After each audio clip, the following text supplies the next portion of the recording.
Hey, welcome back, everybody. I guess actually, welcome to what we're going to do this semester instead of Com 380. So, normally, when we have new folks, we do Com 380, which is a training course that lasts 3 quarters of the semester and covers a range of topics that you'll experience on the job. While your training will cover a lot of that, there are some that I like to highlight, and I don't want you to think that what we're covering here is exclusive, that it's exhaustive, but it will be some things that I think will be useful. So we'll cover topics like interpersonal communication, nonverbals, Monroe's motivated sequence, high and low order needs, agenda setting, that kind of stuff that you'll use frequently while you're a consultant. Today, though, what we're going to do is what we would normally do in a 380, and that is talk about what we have come to call the training quiz. So, consultants will talk about this quiz with their training partners. It could be multiple training partners in terms of getting feedback on how to handle situations that some will definitely arise, others maybe not, but it's good to be prepared. So, what I will do in this video is give you my take on how to respond to these items. And then, as you talk about this with your partner, you'll get their take and sort of see where your own style will fit. So, let's get to it. I'm going to move myself over. And here's the training quiz. It's divided into 4 big sections: speech lab protocol, running a session, interacting with clients, and then content and delivery. So let's just start at the top here. The first item are the 5 questions you should ask at the beginning of every single consultation. Even if you think you know the answer, ask so that you're sure. But these are questions like, what are we working on? What's the assignment? Who is your professor? When is this due? Is there a time limit? Are there any special instructions? Anything that's going to help you get up front some details that will then allow you to make decisions on what to do, how to structure the consultation, what to address first, etc. Number 2, if a client asks what grade they're like to get from a practice run, what should you say? Tell them we don't discuss grades. It's possible that someone will do a fine job for us and then get behind the camera or in a classroom and do a completely bad job, or somewhere in the middle of each of those. So, what we like to tell clients is that we think if they are in fact in good shape, you're in good shape, you've got it down, just keep practicing.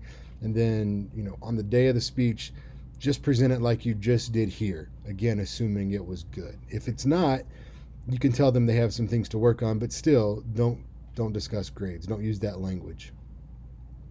Number 3, if you feel you're unable to satisfy a client's needs because of the topic they use, so maybe something that goes against your religious beliefs or your personal views on things, what should you do? Can you do? Well, first, if it's possible to continue and push through, do that. That's going to be good for you and them.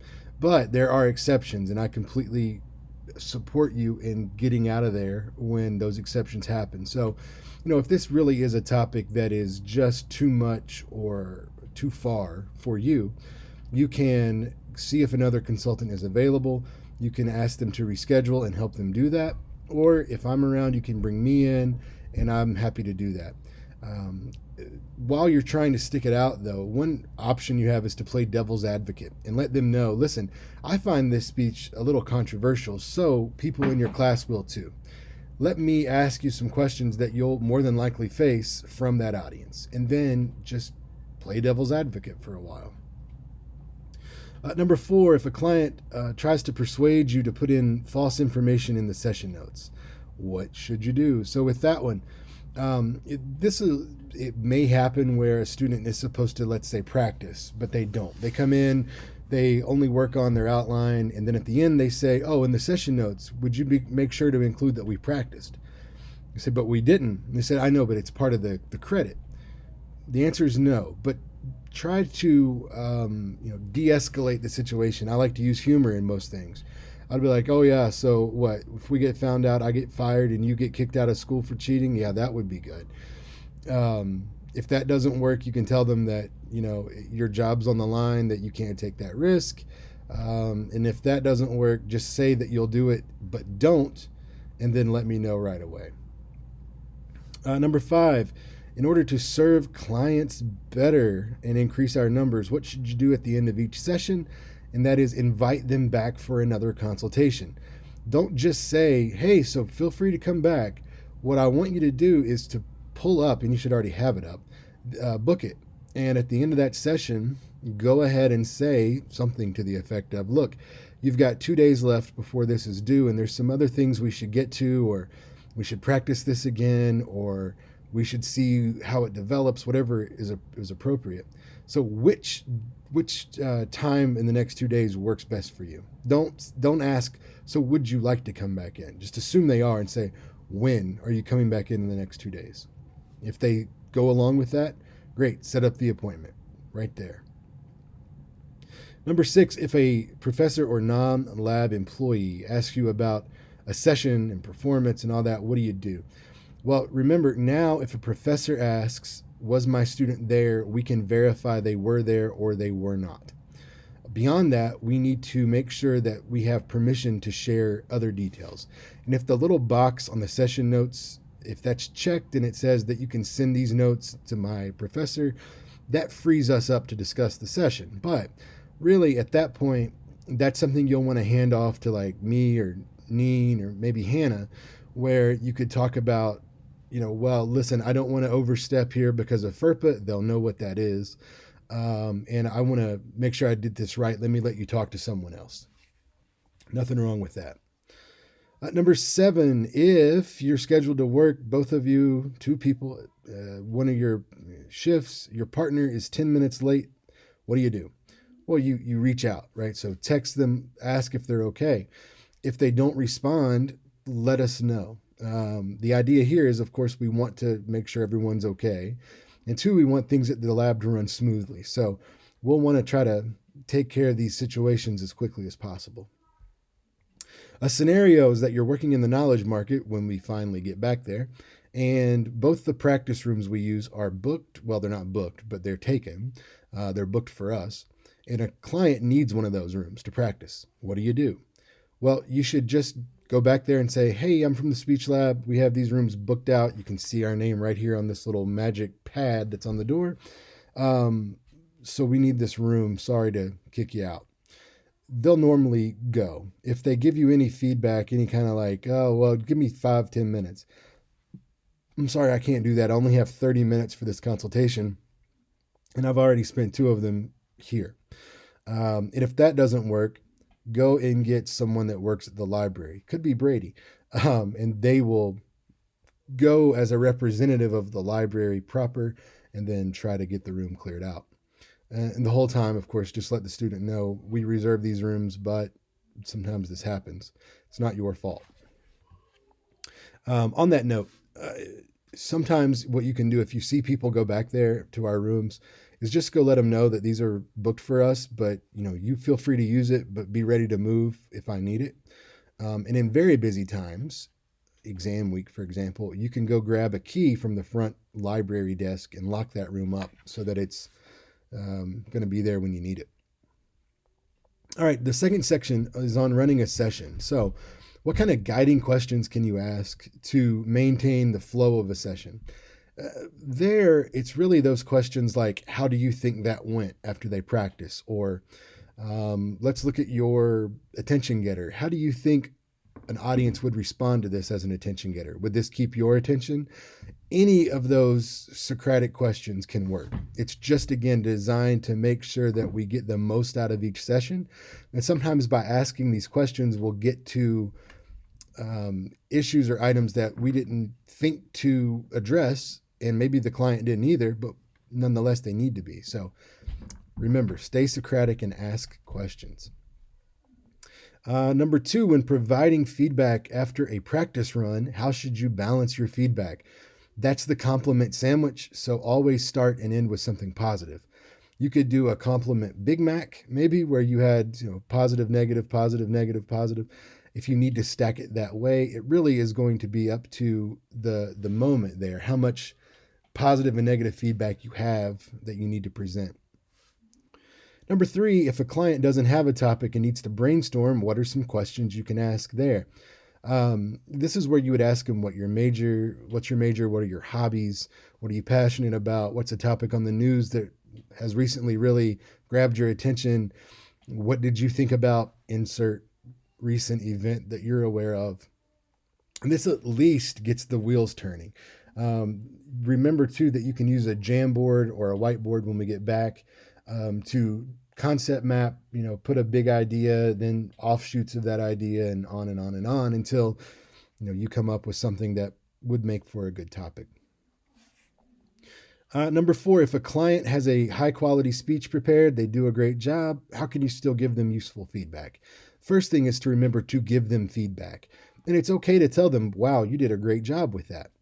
However, we don't want to just say, you did a great job with that. There's nothing for me to do here, nothing for me to help you with. Go ahead and let them know that you're going to get nitpicky. You're going to really focus on some details. And that might be, nonverbal stuff. That could be small things that we normally wouldn't even bring up. But this speech is to the point where we can finally focus on those things. So go ahead and, get your magnifying glass and really look for those small things. And number 5. As a consultant, what are some ways in which your approach to sessions might change depending on the due date? Really important. So this is high and low order needs, and we'll come back to this. But basically, if we've got an hour, we can make sure that you have an intro, body, and a conclusion, and wish you luck. If we have a day, we can do that same thing and maybe look at some content. If we have a week, well, you see where we're going. We can build more given the more time we have, the more we can build. So keep that in mind, and that will determine how you structure a session. So always ask that question, what's the due date? Number 6, a client comes in, they have to have a PowerPoint, but they haven't yet finished their outline. What do you do? With that one, always move to the PowerPoint as something that comes after the outline is completed. And you don't have to phrase it in a way like, oh, that's our policy, though it is. But it's going to help them because once they have that outline, it's easy to make the PowerPoint from that. It'll flow much better. Whereas if you start with the PowerPoint, things can get a little wonky pretty quick. So it's really for their own efficiency and effectiveness.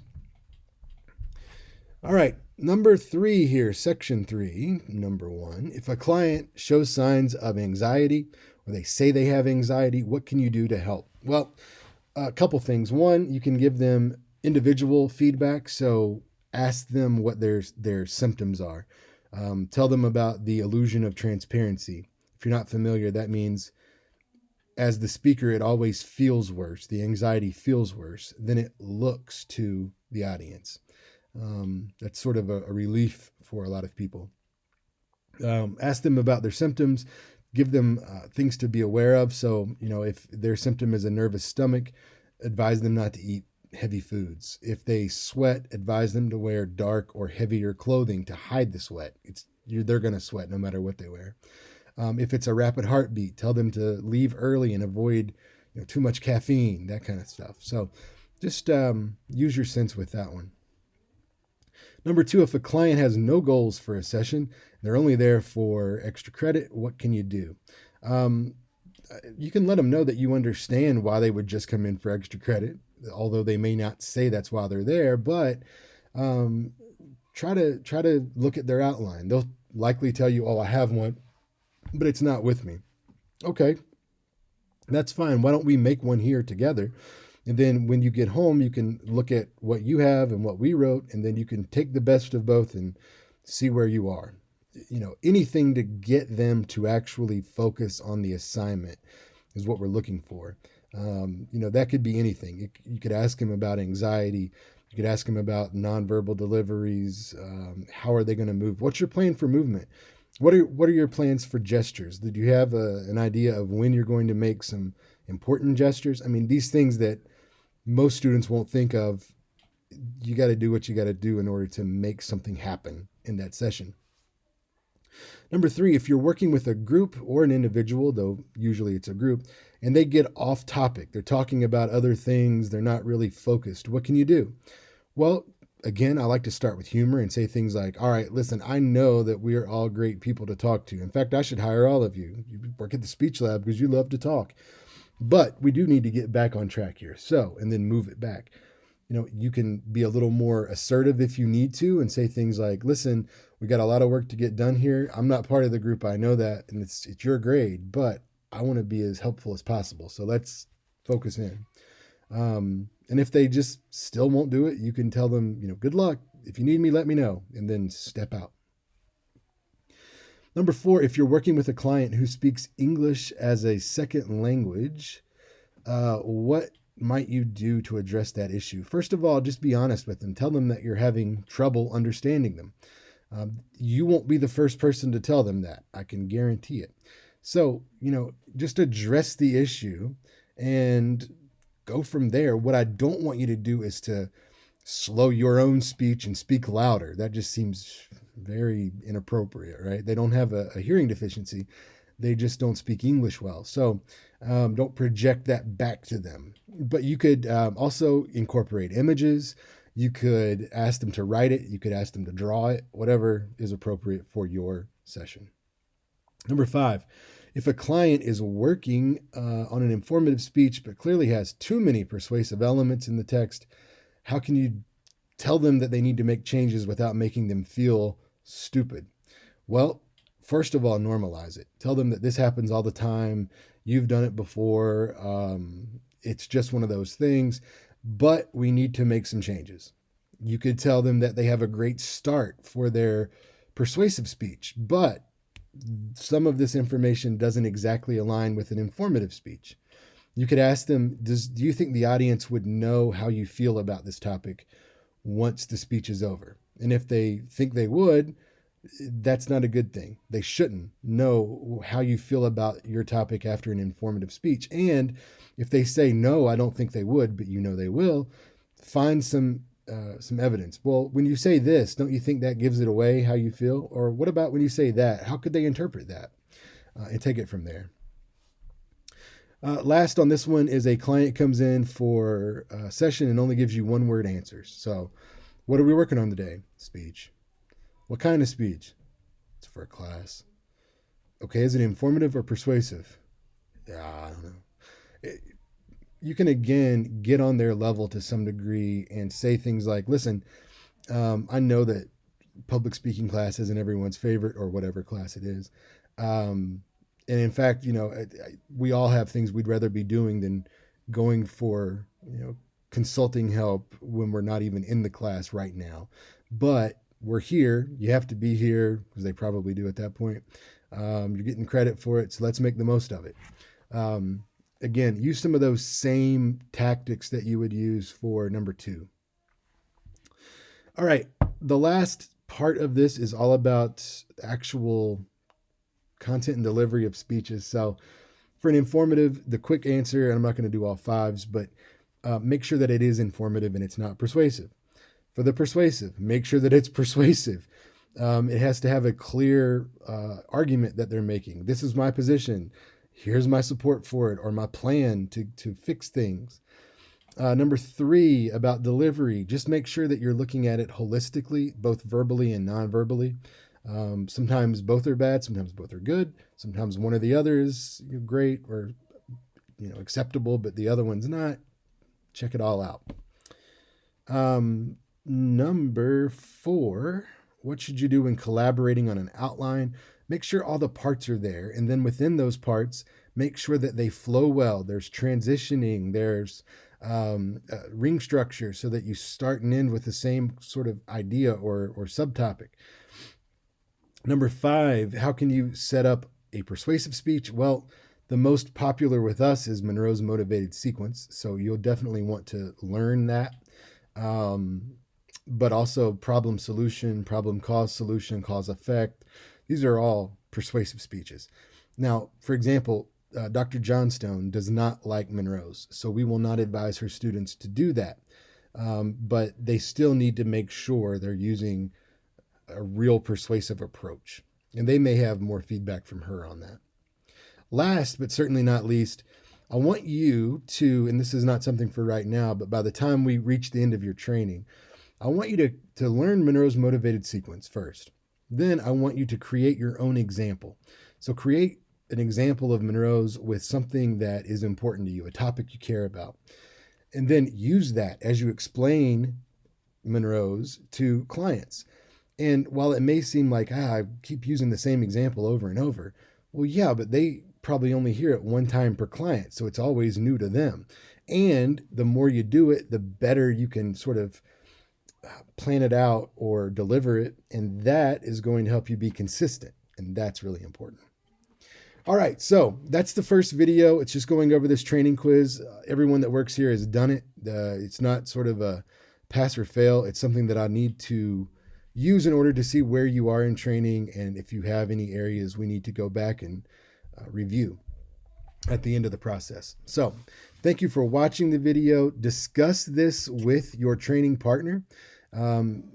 Talk to them about what they would say for these questions.